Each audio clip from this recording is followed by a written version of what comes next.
നമസ്കാരം. എല്ലാ മാന്യ പ്രേക്ഷകർക്കും ബി പോസിറ്റീവിന്റെ ഇന്നത്തെ അധ്യായത്തിലേക്ക് സ്വാഗതം.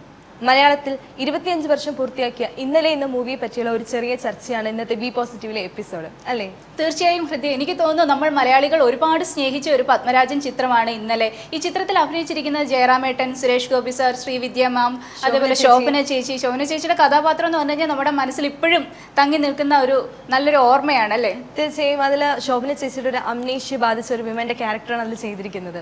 ഒരു മനോഹരമായ ഒരു ചിത്രമാണത്. മലയാളി പ്രേക്ഷകരെ ഇന്നും കുടുംബസമേതം ഇരുന്ന് കണ്ട് രസിച്ച് അതിൽ ചെറിയ ചെറിയ കുസൃതി പിണക്കങ്ങൾ പോലെ കാണിക്കുന്ന ഓരോ സീൻസും നമ്മുടെ മലയാളി പ്രേക്ഷകരുടെ മനസ്സിൽ ഇപ്പോഴും നിൽക്കുന്നുണ്ട്. അതുപോലെ തന്നെ അതിലെ സോങ്സ് എന്ന് പറയുന്നത് അതെ, കൈതപ്പുറത്തിന്റെ വരികളിലൂടെ പെരുമ്പാവൂർ ജി രവീന്ദ്രനാഥ് സംഗീതം പകർന്നിരിക്കുന്ന ദാസേട്ടനും ചിത്രചേച്ചി ആലപിച്ച മനോഹരമായ ഗാനങ്ങളുള്ളൊരു ചിത്രമാണത്. കണ്ണിൽ നിൻമേയിൽ എന്നൊരു സോങ്.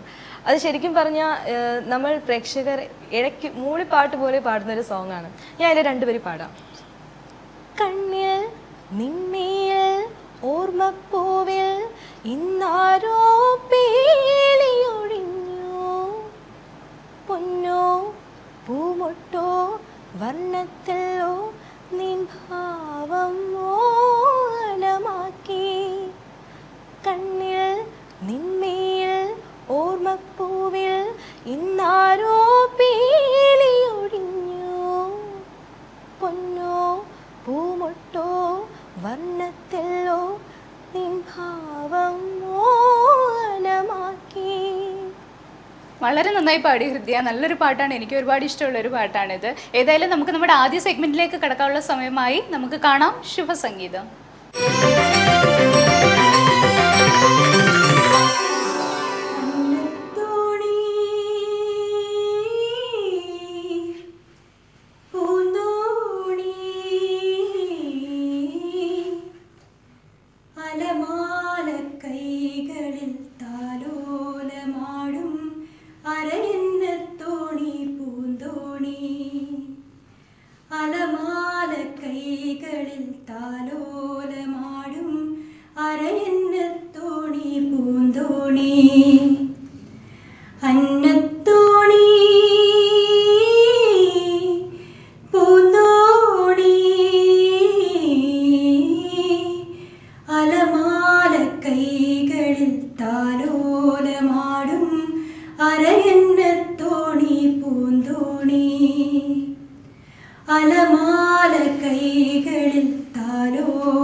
കളിച്ചൊല്ലി നിന്നവൾ ഞാൻ, മദനാ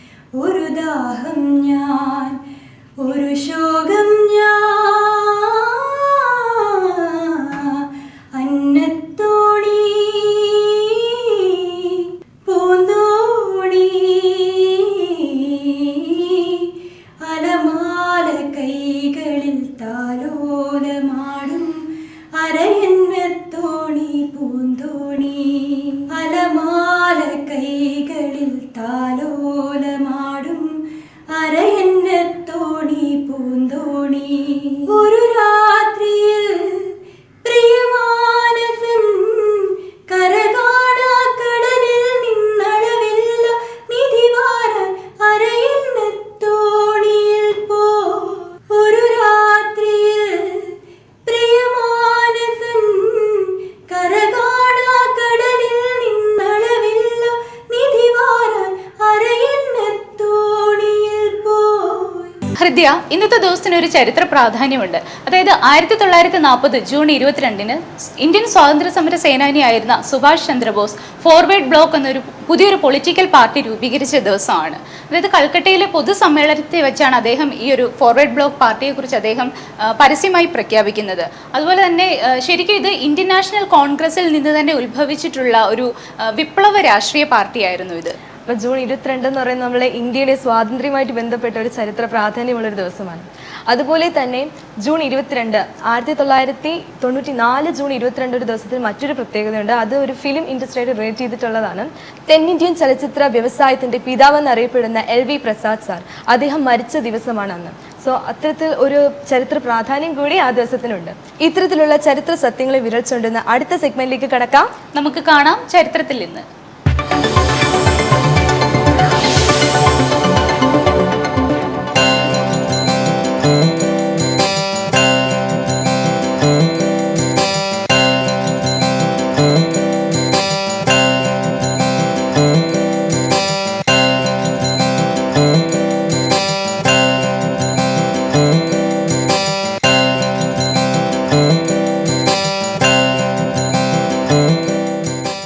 ഏഞ്ചൽ, നമ്മൾ ഇന്നത്തെ ബി പോസിറ്റീവിൽ എപ്പിസോഡ് സ്റ്റാർട്ട് ചെയ്തത് ഇന്നലെ ഇന്ന് മൂവിയുടെ വിശേഷങ്ങളെ പറ്റിയാണ് അല്ലേ? ആ മൂവിയുടെ ബാക്ക്ഗ്രൗണ്ട് തന്നെ പ്രേക്ഷകർക്ക് ഏറ്റവും ഇഷ്ടപ്പെട്ട ഒരു സ്ഥലമാണ് മെർക്കാറ. അതായത് ആ ഫിലിമിൽ തന്നെ നമ്മൾ കണ്ടിട്ടുണ്ട്. ആ ഒരു സോങ് നമ്മൾ ഇന്ന് രാവിലെ പാടിയ ആ സോങ്ങിൽ തന്നെ നമ്മൾ കണ്ടിട്ടുണ്ട് ഒരു മിസ്റ്റും ക്ലൗഡി ആയിട്ടുള്ള ആ ഒരു ബാക്ക്ഗ്രൗണ്ട് അല്ലേ, ആ ഓറഞ്ച് തോട്ടങ്ങളും എല്ലാം ഇന്നും പ്രേക്ഷകരുടെ മനസ്സിൽ ആ ഒരു ബാക്ക്ഗ്രൗണ്ട് നിറഞ്ഞു നിൽക്കുന്നുണ്ട്. അപ്പോൾ അത്തരത്തിലുള്ള ഒരു ബ്യൂട്ടിഫുൾ സ്പോട്ടാണ് അതിലെ സംവിധായകൻ അല്ല ഒരു ആർട്ട് ഡയറക്ടർ ആ ഒരു മൂവിക്ക് വേണ്ടി സെലക്ട് ചെയ്തത്. ശരിയാണ് ഹൃദയ, ഒരു പെയിന്റിംഗ് പോലെ തന്നെ വളരെ മനോഹരമാണ് ഈ ചിത്രത്തിന്റെ ബാക്ക്ഗ്രൗണ്ടും.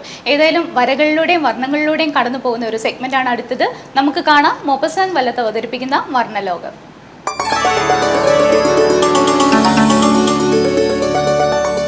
വർണ്ണലോകത്തിലേക്ക് സ്വാഗതം. ഇന്ന് നമ്മൾ ചെയ്യുന്നത് ഓയിൽ പേസ്റ്റിലാണ്. ഓയിൽ പേസ്റ്റിൽ കുട്ടനാട്ടിൽ കാണുന്ന ഒരു ഹൗസ് ബോട്ടിൻ്റെ പെയിൻറ്റിംഗ് ആണ് നമ്മളിന്ന് ചെയ്യുന്നത്. അതിന് ഞാൻ ബ്രൗൺ കളർ എടുത്തിട്ട് ഈ ഹൗസ് ബോട്ടിൻ്റെ ടോപ്പിൽ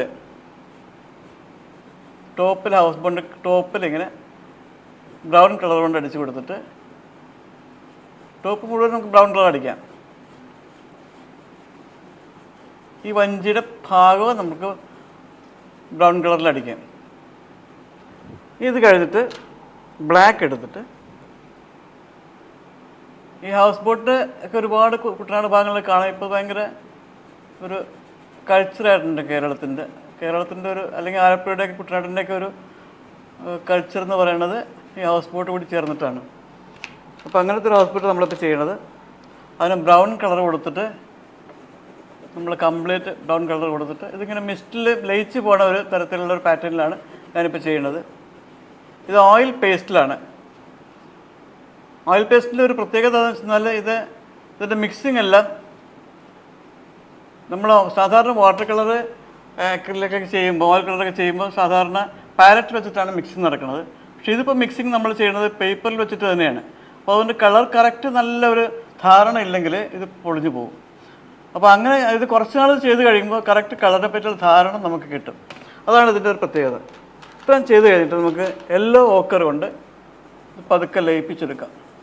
ഇതിൻ്റെ റൂഫ് നമ്മൾ ആദ്യം യെല്ലോ ഓക്കർ കൊണ്ട് ലയിപ്പിച്ചെടുത്ത് അത് കഴിഞ്ഞിട്ട് അതിൻ്റെ സ്ട്രക്ചർ തൊട്ട് താഴെയുള്ള ഭാഗം അതും യെല്ലോ ഓക്കർ കൊണ്ട് ലയിപ്പിച്ചെടുത്ത് എന്നിട്ട് ഈ ഭാഗത്ത് നമ്മളത് പതുക്കെ ഒന്ന് ബ്ലെൻഡ് ചെയ്യുകയാണ്. കാരണം ഹൗസ് ബോട്ട് നമ്മൾ പൂർണ്ണമായിട്ട് കാണിക്കണില്ല, അത് കുറച്ച് മങ്ങി ലയിച്ച് പോണ ഒരു രീതിയിലാണ് ചെയ്യുന്നത്. ഇത്രയും ചെയ്ത് കഴിഞ്ഞിട്ട് പിന്നെ നമുക്ക് ബ്ലാക്ക് എടുത്തിട്ട്, കാരണം ഹൗസ് ബോട്ടിൻ്റെ ഇൻസൈഡ് മുഴുവനും ബ്ലാക്ക് ആയിരിക്കും, ഡാർക്ക് കളറായിരിക്കും. അപ്പോൾ വളരെ ശ്രദ്ധാപൂർവം ഇതിൻ്റെ സ്ട്രക്ചർ ഇങ്ങനെയാണ് വരുന്നത്. ഇതുണ്ട് ഈ ഭാഗത്ത് വരുമ്പോൾ നല്ല ഡാർക്ക്, അതിൻ്റെ അകത്ത് ഡാർക്കായിട്ട് വരും. ഇപ്പോൾ ഇവിടെ ഒരാൾ ഇരുന്നിട്ട് ഇത് വഞ്ചി ഇപ്പോൾ എല്ലാം സ്റ്റിയറിംഗ് വെച്ചിട്ടാണ്, പണ്ട് തുഴ വെച്ചിട്ടായിരുന്നു. അപ്പോൾ ഒരാൾ അവിടെ ഇരുന്നിട്ട് സ്റ്റിയറിംഗ് പിടിക്കുന്നുണ്ടാവും. അല്ലാതെ ഹൗസ് ബോട്ട് മാത്രം വരച്ച് കഴിഞ്ഞാൽ അതിനൊരു ഭംഗി ഉണ്ടാവില്ല, അത് ഒറിജിനാലിറ്റി ഉണ്ടാവില്ല. അപ്പോൾ ഒരു 6 രൂപ അതിനകത്ത് കൊടുക്കണം. നമുക്കിങ്ങനെ വഞ്ചിയുടെ കളർ കൊടുക്കാം. വഞ്ചിയുടെ ബ്ലാക്കാണ് നല്ലത്. അതിൻ്റെ സ്ട്രക്ചർ ശ്രദ്ധിക്കണം. അതിങ്ങനെ കുറച്ചിങ്ങനെ പൊങ്ങി വന്നിട്ട് ഇതിങ്ങനെ താഴേക്ക് ഒരൊറ്റ വെട്ട് മാതിരിയാണ്. അങ്ങനെയാണ് അതിൻ്റെ ഹൗസ് ബോട്ടിൻ്റെ ഫ്രണ്ട് ഇരിക്കുന്നത്. എന്നിട്ട് നമ്മൾ ബ്ലാക്ക് കൊടുക്കുകയാണ്. ബ്ലാക്കും ബ്രൗണും എല്ലാം കൂടി ചേർത്ത് കൊടുക്കാം. ബ്ലാക്ക് മാത്രം കൊടുക്കണമെന്നില്ല, നമ്മുടെ യുക്തം പോലെ കുറച്ച് ബ്രൗണൊക്കെ ചേർത്ത് കൊടുക്കാം. എന്താണെങ്കിലും നമ്മൾ കളർ ബ്ലെൻഡ് ചെയ്ത് കൊടുക്കുക എന്നുള്ളതാണ് ഓയിൽ പേസ്റ്റലിൻ്റെ ഒരു പ്രത്യേക ഭംഗി. ഇത്രയും കൊടുത്തു കഴിഞ്ഞിട്ട് ഇതിന് കുറേ ജനലുകളുണ്ട്, അത് നമുക്ക് ഡാർക്കായിട്ട് കൊടുക്കാം.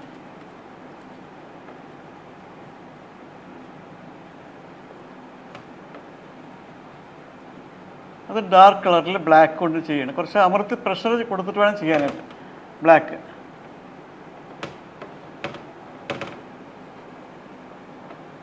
ഇങ്ങനെ ശരിക്കും ഇങ്ങനെ കൊടുക്കാം, അല്ലെങ്കിൽ ആർച്ച് പോലെ കൊടുക്കാം.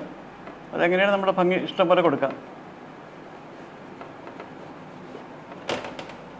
ഇത്രയും കൊടുത്തു കഴിഞ്ഞിട്ട് ഇയാൾക്കൊരു കളർ കൊടുക്കാം, ഇയാളുടെ ഡ്രസ്സിൻ്റെ കളറ്. അപ്പോൾ ഒരു കളർ അവിടെ വരികയും ചെയ്യും, പടത്തിനൊരു ഭംഗി ഉണ്ടാവുകയും ചെയ്യും. ഇനി അയാളുടെ മുഖത്ത് ഒരു യെല്ലോ ഓക്കറിൻ്റെ ചെറിയൊരു സജഷൻ കൊടുത്ത് അയാളുടെ ബ്ലൂ കളർ ഷർട്ടിന് ഒരു ചെറിയൊരു ഡാർക്ക് ടോൺ കൂടി കൊടുത്തു കഴിഞ്ഞാൽ അതിനൊരു ഭംഗി അവിടെ വരും. ഇത്രയും കൊടുത്തു കഴിഞ്ഞിട്ട് ബ്ലാക്ക് എടുത്തിട്ട് ഇതിൻ്റെ ഒരു ടെക്സ്ചർ മാതിരിയുണ്ട്, ഈ കെട്ടുവള്ളങ്ങളുടെ ഹൗസ് ബോട്ടിൻ്റെ ടെക്സ്ചർ മാതിരിയാണ്. അതൊരു ബ്ലാക്കിൽ വെറുതെ വരച്ചു കൊടുത്താൽ മതി. ഇങ്ങനെ ഇത് അതിൻ്റെ അടുത്ത സെക്കൻഡ് ഫ്ലോർ മാതിരിയാണ്.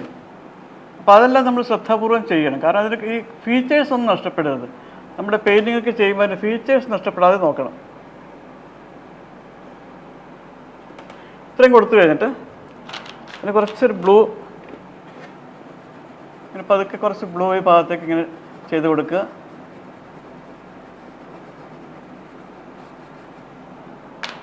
പിന്നെ വൈറ്റ് മാത്രം എടുത്തിട്ട് നമ്മളങ്ങോട്ട് ലയിപ്പിക്കുകയാണ്.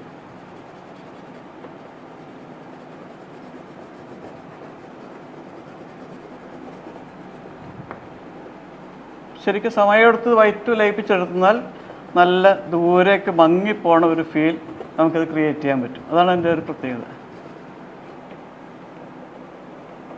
ഇത്രയും ചെയ്ത് കഴിഞ്ഞിട്ട് നമുക്കൊരു റിഫ്ലക്ഷൻ കൊടുക്കണം താഴേക്ക്. അതൊരു മസ്റ്റാണല്ലോ. അപ്പോൾ എന്താണ് മുകളിലുള്ള കാഴ്ച അത് തന്നെ താഴേക്ക് കൊടുക്കുക, ആ കളർ താഴേക്ക് കൊടുക്കുക. അതാണ് കൊടുക്കുമ്പോൾ ഈ വഞ്ചി ഈ ഭാഗത്തുണ്ടല്ല, കാരണം ഇവിടെ ഈ ഭാഗത്ത് ഒരു ചെറിയ വൈറ്റ് സ്പേസ് കൊടുക്കണം. അതായത് വെള്ളത്തിൻ്റെയും തമ്മിലുള്ള സെപ്പറേഷൻ ഫീൽ ചെയ്യാനായിട്ടാണ് അത് കൊടുക്കുന്നത്. മുകളിൽ എന്ത് കളറാണ് ആ കളർ താഴേക്ക് കൊടുക്കുക.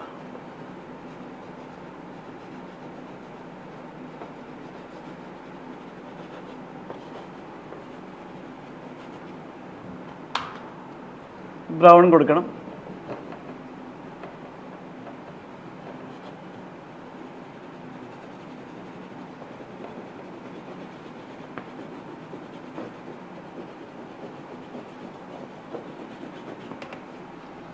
പിന്നെ ആ ആളുടെ കളർ ബ്ലൂ, ഇത് മസ്റ്റാണ്, നമ്മൾ വിട്ടുപോകരുത്. ഈ ബ്ലൂ കളറൊക്കെ അതിൻ്റെ സൂക്ഷ്മാംശങ്ങളാണ് അതൊക്കെ വരുന്നത്.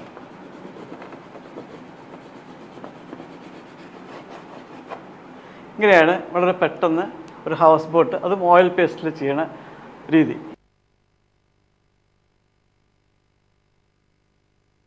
വർണ്ണലോകത്തിൻ്റെ രണ്ടാമത്തെ സെഗ്മെൻറ്റ് കേരളത്തിലെ പ്രശസ്തനായ ഒരു ആർട്ടിസ്റ്റിൻ്റെ പെയിൻറ്റിങ്സും അദ്ദേഹത്തിൻ്റെ സ്റ്റൈലും കൂടി പരിചയപ്പെടുത്തുന്ന ഒരു ഭാഗമാണ്. ഇന്ന് പരിചയപ്പെടുത്തുന്ന artist Shri Cyril Dominic harmony. ജീവിതത്തിൻ്റെ വൈകാരികവും പ്രതിഷേധാത്മകവുമായ മുഖം തീക്ഷ്ണ വർണ്ണങ്ങളിൽ വരച്ചു കാട്ടുന്ന കരുത്തുറ്റ ചിത്രകാരനാണ് സിറിൽ ഡൊമിനിക് ഹാർമണി. സമകാലിക പ്രശ്നങ്ങളെ കാർക്കശ്യത്തോടെ നേരിടുന്ന ഒരു ആർട്ടിസ്റ്റ്.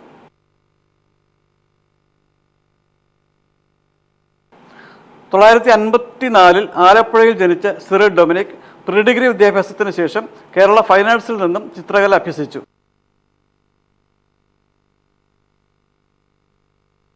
തുടർന്ന് ആർട്ടിസ്റ്റ് പളനിയുടെ ശിക്ഷണത്തിൽ 6 വർഷത്തോളം ചിത്രകലാ പഠനം, പിന്നീട് ആർട്ടിസ്റ്റ് പ്രദീപ് ആലപ്പുഴയുടെ കീഴിൽ കൊമേഴ്സ്യൽ ആർട്ട് അഭ്യസിച്ചു.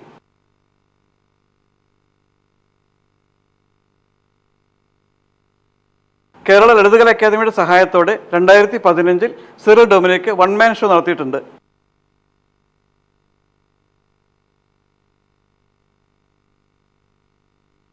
കേരളത്തിൽ നിരവധി സ്ഥലങ്ങളിൽ നടന്ന ഗ്രൂപ്പ് ഷോകളിൽ സിറിൽ ഡൊമിനിക്കിന്റെ പെയിന്റിങ്സ് പ്രദർശിപ്പിക്കപ്പെട്ടിട്ടുണ്ട്.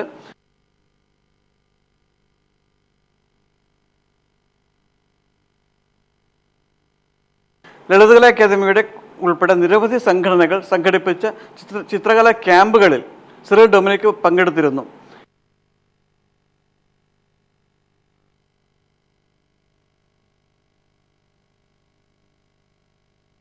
ഇപ്പോൾ ചങ്ങനാശ്ശേരി ക്രിസ്തു ജ്യോതി സ്കൂളിലെയും മേരി റാണി പബ്ലിക് സ്കൂളിലെയും ആർട്ട് ടീച്ചറായി പ്രവർത്തിക്കുകയാണ് ശ്രീ സിറിൽ ഡൊമിനിക്.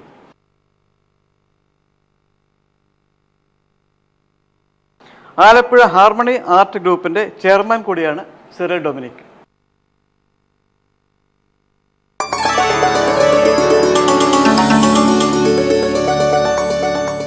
ഇന്നത്തെ വർണ്ണലോകം ഇവിടെ പൂർത്തിയാകുന്നു. അടുത്ത വർണ്ണലോകം അടുത്തയാഴ്ച ഇതേ സമയം. നമസ്കാരം. ഇന്നത്തെ എപ്പിസോഡ് എന്ന് പറയുന്നത് 109ാമത്തെ എപ്പിസോഡാണ്. 100ാമത്തെ എപ്പിസോഡ് കഴിഞ്ഞ് വീണ്ടും നമ്മൾ ജൈത്ര യാത്ര തുടരുകയാണ്. നിങ്ങൾ പ്രേക്ഷകരുടെ വിലയേറിയ നിർദ്ദേശങ്ങളും അഭിപ്രായങ്ങളും നമ്മുടെ ഈ ജൈത്രയാത്രയ്ക്ക് വളരെ ആവശ്യമായിട്ട് വരും. നിങ്ങളുടെ വിലയേറിയ നിർദ്ദേശങ്ങളും അഭിപ്രായങ്ങളും ഞങ്ങളെ എഴുതി അറിയിക്കുക. അറിയിക്കേണ്ട വിലാസം: B positive, panorama media, Chettikulangara, Thiruvananthapuram 1. Phone 047124666160. Email panoramatvmedia@gmail.com. ഹൃദയ, ഇന്നലെ എന്ന ഈ ചിത്രത്തിന് ഒട്ടേറെ അവാർഡുകൾ കിട്ടിയിട്ടുണ്ട്. അതായത് ബെസ്റ്റ് സ്ക്രിപ്റ്റിനുള്ള അവാർഡ് പത്മരാജന് ഈ ചിത്രത്തിലൂടെ 3 അവാർഡുകൾ കിട്ടിയിട്ടുണ്ട്. അതേപോലെ ബെസ്റ്റ് മ്യൂസിക് ഡയറക്ടറിന് പെരുമ്പാവൂർ ജി രവീന്ദ്രനാഥന് ഈ ചിത്രത്തിലൂടെ അവാർഡ് കിട്ടിയിട്ടുണ്ട്. അതേപോലെ ബെസ്റ്റ് ആക്ട്രസിനുള്ള ഫിലിം ഫെയർ അവാർഡ് ശോഭന ചേച്ചിക്ക് കിട്ടിയിട്ടുണ്ട്. ശരിക്കും പറഞ്ഞാൽ ഈ അവാർഡുകളെല്ലാം തന്നെ അർഹിക്കുന്നതാണ് അല്ലേ? ഈ മൂവിയുടെ ശരിക്കും ഏറ്റവും വലിയ പ്രത്യേകത എന്ന് പറയുന്നത് ആ മൂവിയുടെ സ്ക്രിപ്റ്റാണ്. നമ്മുടെ പ്രേക്ഷകരെ പിടിച്ചിരുത്തി കണ്ട ആ ഒരു മൂവിയുടെ ആ ഒരു സ്ക്രിപ്റ്റാണ് ശരിക്കും അതിൻ്റെ ഒരു പ്ലസ് പോയിന്റ് എന്ന് പറയുന്നത്. ശോഭന മാം പിന്നീട് ആ മറവി രോഗത്തിന് അടിമയാവുകയും ഹോസ്പിറ്റലിൽ വെച്ച് കാണുന്ന ജയറാം സാറുമായിട്ട് ഒരു അറ്റാച്ച്മെൻ്റ് ആവുകയും പിന്നീട് സ്വന്തം ഹസ്ബൻഡിനെ തന്നെ മറന്നു പോകുന്ന ഒരു സീരിയസ്നെസ് ഇഷ്യൂ ആയിട്ടുള്ള ഒരു ക്ലൈമാക്സ് അല്ലേ? അത് ശരിക്കും പറഞ്ഞാൽ മലയാളി പ്രേക്ഷകർ ഇന്നും ഓർക്കുന്നുണ്ട്. ആ ഒരു ക്ലൈമാക്സ് എന്ന് പറയുന്നത് ഇപ്പോഴും അറിയപ്പെടുന്ന ഒരു റെവല്യൂഷണറി ക്ലൈമാക്സ് എന്നാണ്. ഇന്നലെ ആ മൂവിയുടെ ഏറ്റവും പ്ലസ് പോയിന്റ് എന്ന് പറയുന്നത് ആ മൂവിയുടെ ക്ലൈമാക്സ് ആണ്. അതുകൊണ്ട് തന്നെയാണ് ആ സ്ക്രിപ്റ്റിന് ഈ ഒരു അവാർഡ് അർഹിക്കുന്നത് അല്ലേ? തീർച്ചയായും. ശരിക്കും പത്മരാജൻ സിനിമകളുടെ വിശേഷങ്ങൾ ഒന്നും തന്നെ ഈ അരമണിക്കൂർ കൊണ്ട് പറഞ്ഞാലൊന്നും തീരുന്നവയല്ല. എങ്കിലും നമ്മുടെ സമയപരിധിക്കുള്ളിൽ നിന്നുകൊണ്ട് അത്യാവശ്യം എല്ലാ കാര്യങ്ങളും ഷെയർ ചെയ്യാൻ സാധിച്ചു എന്നാണ് വിശ്വസിക്കുന്നത്. ശരിയാണ് ഏഞ്ചൽ. ഇന്നത്തെ നമ്മുടെ ബി പോസിറ്റീവിന്റെ എപ്പിസോഡ് ഇവിടെ വൈൻഡപ്പ് ചെയ്യാൻ നേരായിരിക്കുകയാണ്. നാളെ പുതിയൊരു ചലച്ചിത്രത്തിന്റെ വിശേഷമായി നമ്മൾ വരുന്നതാണ്. അതുവരേക്കും നന്ദി, നമസ്കാരം.